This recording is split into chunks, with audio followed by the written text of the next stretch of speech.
We're here with Ian Lewis today, who's a lecturer at the University of Tasmania in Hobart down here, also a developer for Giant Margarita. So Ian, could you tell us a little bit about what you do? Day to day here, teach in our games technology degree. So we have a games and creative media major for our Bachelor of ICT. And so through that, day to day, I try and get students all the way through, help them build a portfolio to try and go out into the games industry. But in my spare time, what little spare time I have, Giant Margarita makes games for all kinds of platforms with a group of my PhD students who also are doing serious games. Awesome. So with the games degree, how much have you seen it sort of develop over the last few years, or last sort of 5 to 6 years, I think you said, when it became available as a major for Tasmania? Yeah, it's really gone from strength to strength with more students coming through and students coming through to the degree and then going on to try and make stuff afterwards.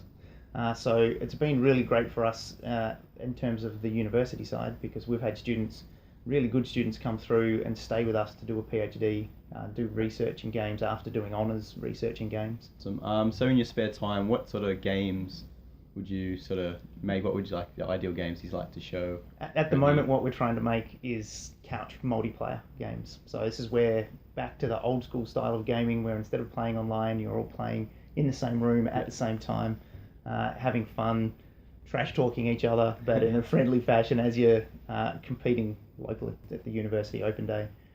We've just had children and their parents all playing at the same time, because the games that we've been making have been able to do that. It's been interesting watching that the kids will sit down and immediately want to play, and the parents will stand there a little bit cautious and stand there, and eventually their kids or us will drag them in, and then they'll sit down in the beanbags and go and just play for a quarter of an hour as well. Yeah.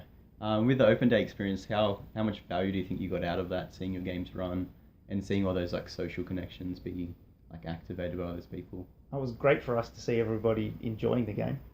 It was surprising for us finding out just how appealing it was to everybody. So there wasn't a particular kind of group of people that were playing. It's just everybody enjoyed playing party golf.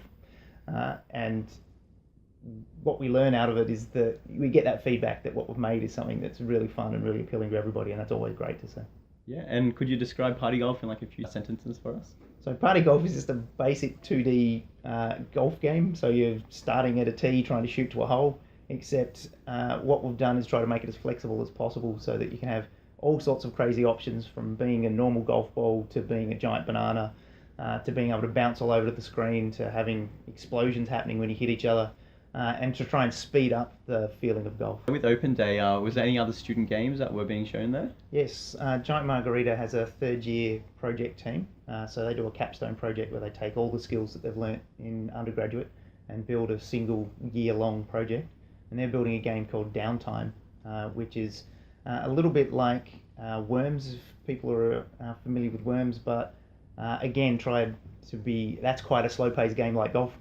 They've tried to speed that up and have everybody be able to play and shoot and move around all at the same time. It was great for them to sit down and actually have people play their game as well, because they're in the process quite early on in development, and so they get all of that play testing experience, people giving them feedback, also that little push that people have been enjoying their game. Lots of people have been asking them, where can I get this game, as they've been playing. They have to say at the moment, you can't yet, we're still making it, but the idea that people will actually want to buy their game once they're finished is a real confidence boost for them to come through. Could you tell us a bit more about the team Giant Margarita? So Team Giant Margarita is me, 5 PhD students, and we have a producer as well, who's another lecturer here. The first game that we made, it was just 2 of us, and we made a game called Save the Teenies, which was a mobile game, and it took us 2 years. So now we've switched to a different format of a slightly larger team and starting with games through games jams. So we do 48 hours compressed work where very little sleep involved, but a group of people making a game for 2 days. And party golf came out through that process. We've got another game that's still in a very early stage of development called Baggage Handler that's gone through that process that we're going to try and develop next. And we're really at the moment focusing on games that are for couch multiplayer and that are as flexible as possible. Party golf has a trillion different ways that the game could be played. We worked it out. We did enough maths to be able to do that. And we're trying to do exactly the same thing for baggage handler. Student game downtime, we're trying to get them to build that in exactly the same way, so that as a player you can sit down and play whatever kind of game that you want. Thank you, Ian, for your time. So where can we get Party Golf if you want to get your hands on it? You can either find it through giantmargarita.com or you can find it through partygolfgame.com, and it's available for the Ouya console or for Windows. Awesome. Thank you very much. No worries.